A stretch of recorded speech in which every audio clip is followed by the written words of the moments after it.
Dog Lovers Tips, presenting Common Dog Health Problems and Treatment.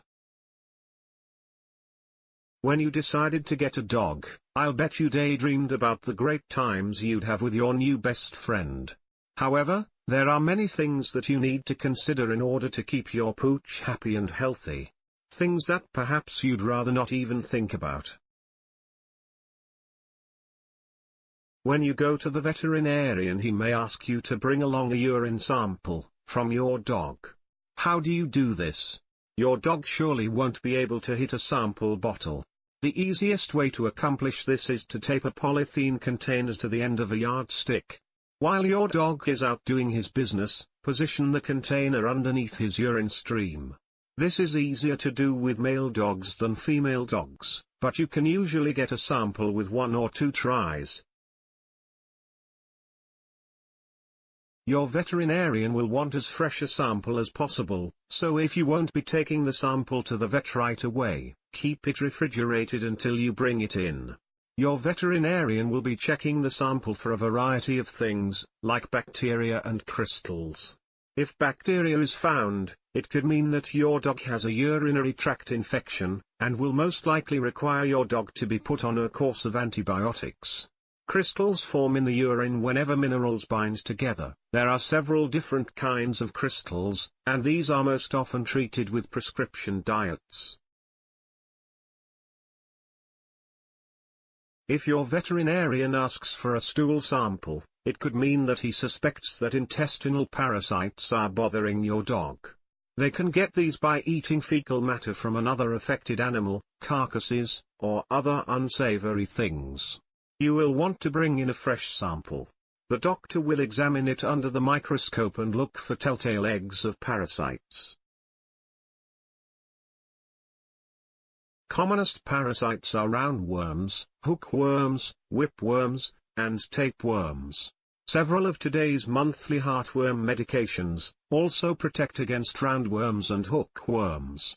If you live in the country, or your dog is outside for much of the day, he may need to be treated with a tapeworm wormer on a quarterly basis. Other diseases like coccidia can also be seen under the microscope from your dog's stool sample. What about anal glands? The anal glands are 2 small glands, located just on the inside of your dog's anus, that secrete a foul-smelling liquid. Usually the glands will be emptied when your dog defecates. Unfortunately, in some dogs, the anal glands become impacted, and do not empty properly. If your dog is urinating more than usual, or licking his hindquarters more often, there may be a problem with his anal glands. In this case, it's important to make an appointment with your veterinarian, who will check the anal glands by gloved touch. If the anal glands are full, he will be able to empty them manually. It is possible, however, to learn how to do this yourself at home. Some dogs require their anal glands be manually emptied regularly. Some owners have their dog's anal glands surgically removed, but if you choose to do this, discuss the possible outcomes with your veterinarian, as there is often a risk of fecal incontinence if the surgery goes awry. Occasionally in dogs, dandruff is just dandruff caused by skin allergies, nutritional deficiencies, or improper grooming. Sometimes, however, dandruff can be a sign of a parasite called mange, of which there are a few different types. A. Demodectic mange is caused by a mite which all dogs have, but are rarely adversely affected by it. Sometimes, however, there can be an overabundance of these mites, which causes skin irritation and hair loss. B. Sarcoptic mange, also known as scabies, is caused by another type of mite. A female mite buries herself in the dog's skin and lays her eggs there. When the eggs hatch, the cycle begins again.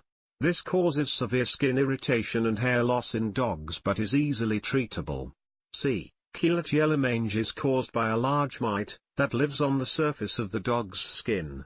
This infestation is also known as walking dandruff. This type of mange causes minor skin irritation but is easily treatable with topical medication. It's important that you are properly educated, and can recognize signs and symptoms, so that you keep your dog as healthy as he can be. That's all folks, thank you for watching. If you like this video, please subscribe.